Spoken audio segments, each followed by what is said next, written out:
Are you everybody's favorite in a group project? Are you a little boring, but you get the job done? Are you the only one that does the thing? Well, then you might be a Knight of Pentacles.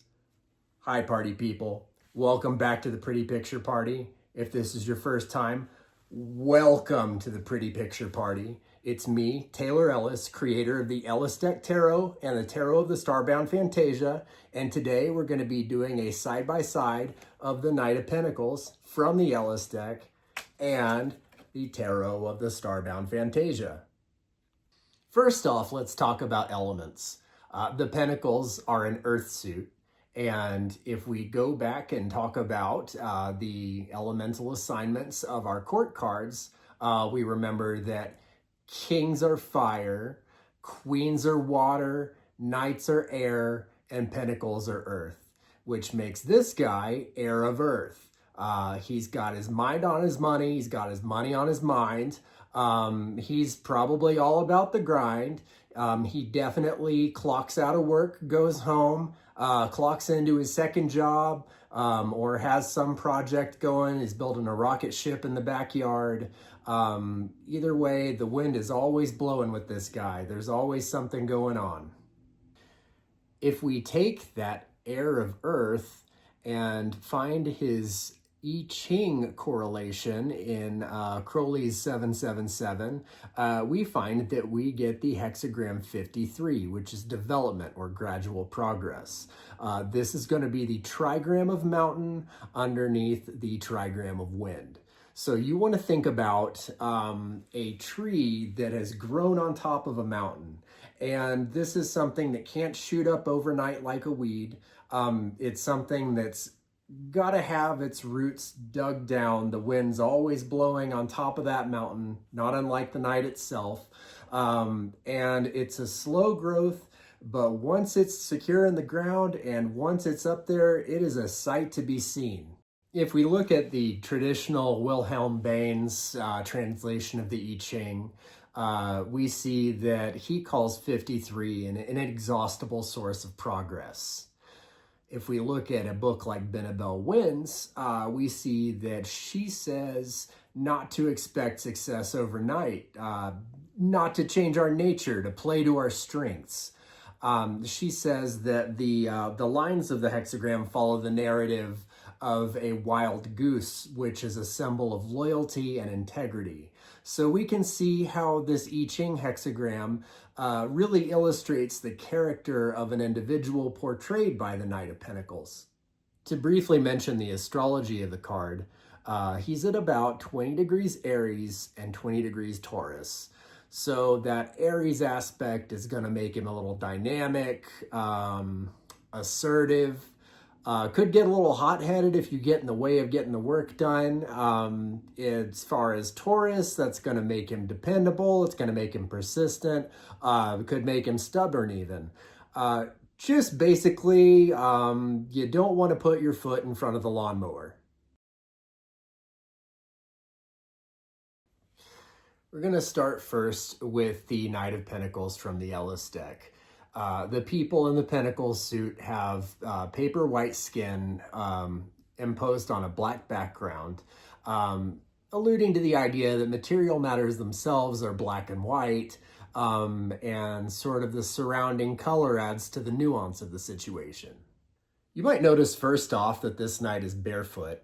And you might think that that is counterintuitive to a knight of this suit. You would think that the Knight of Pentacles might have golden boots or very expensive sneakers or maybe some nice heels if he's into that. But this knight is shoes off, connected to the earth, grounding. His people in the story have a relationship to nature. And, you know, nature is the very first level of the material world. He has a sense of the terrain beneath his feet. This connection from the ground up is how he follows action. But you might also notice that he's not walking on the ground. He's riding a boar.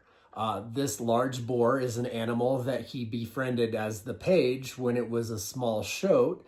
And by means of this steed, he's able to dig in the ground and look for resources. Moving on to the rest of his wardrobe, we see this knight is not wearing armor. He's wearing a simple robe that provides warmth. It gives him a little bit of modesty. If we look at his helmet, it's made of horns and animal skin. It's a skillful use of the available materials of the world around him.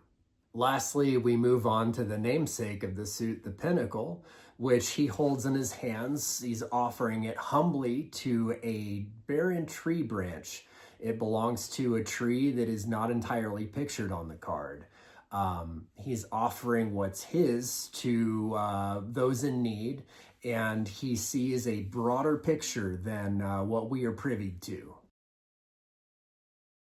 And now it's time to take a look at the Knight of Pentacles from the tarot of the Starbound Phantasia. Many people would notice that this card is a nod to the legend of Sisyphus. And that has become kind of a meme in our modern culture. Before we had memes, we had Greek myths. And like many Greek myths, this one starts with Zeus abducting a girl. Now, this girl was named Aegina, and she was a nymph, and her father was a river god named Asopus. Enter Sisyphus, who is the king of a place called Ephyria. Now, he knew where Aegina was, and so he told her dad, Asopus, what he wanted in return was there to be a flowing spring in his kingdom of Ephyria. Zeus found out. This made him really mad, and he sent Thanatos to capture Sisyphus and chain him in Tartarus, which was like the super hell of Greece. This was where they kept the Titans.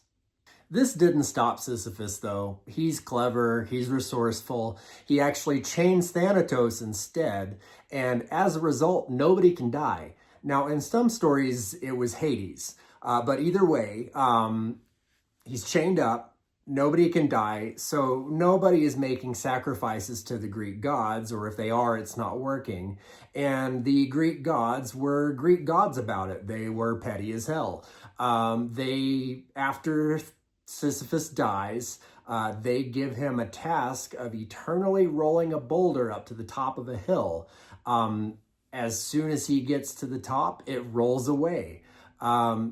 Basically facing all of eternity with a mind-numbing task for the punishment of being more clever than Zeus. Fast forward to 1942 France. We have Albert Camus writing his book, The Myth of Sisyphus. It's an introduction to his philosophy of the absurd, the human need to give life meaning, and the universe rudely responding with unreasonable silence. Fast forward to 2020. We have Sisyphus memes. We have me drawing this card in a day while streaming Tiger King. Finishing a card in a day wasn't something that always happened for me, but it felt just right doing a card that was referencing Sisyphus and his never-ending daily task. Now, instead of a stone, our Sisyphus, our Knight of Pentacles, is pushing the pinnacle up a mountain. He's got little golden teeth on this wheel, and that's representing our little rewards, our little trinkets, everything we get from our sustained work.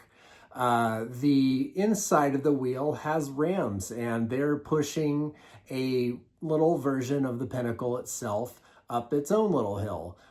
This is the infinite, perpetual nature of work.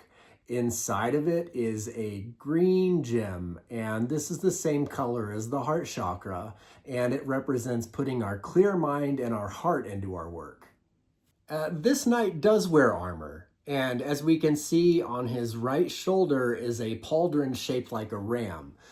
This is referencing that this is his right side, his active side. His superpower is activity. Lastly, we can look at the background to learn a little bit more about this guy. We see clouds behind the pinnacle. They're slowly building in the background. As a result of focus, this is like gathering energy, gathering resources. and we notice that the mountains in the background are actually brighter than the mountains in the foreground. The sun is shining elsewhere while he's doing his work. He's doing this work without any recognition. If you see this knight, know that the job is done, or you got the gig, or that this is your guy. He might not have the exciting swordplay of the Knight of Swords. He might not have the honeyed words of the Knight of Cups. He might not have the flashy display of the Knight of Wands, but he's got a work ethic, and a lot of times that's much more useful. If you made it this far into the video, thank you. These are a work in progress. If there's anything that you would like me to cover in these videos, drop me a comment. If there's anything you'd like me to do a reading on in one of these videos, drop me a comment. If you'd like to go and have a look at some of my art, please go over to illustrations.net. If you'd like to buy any of my art, go over to illustrations.bigcartel.com. And another thing I've been doing is setting up some print on demand for some 8x12s. I'm going to put that link down below in the comments as well. Again, thank you so much. Like and subscribe. Happy reading.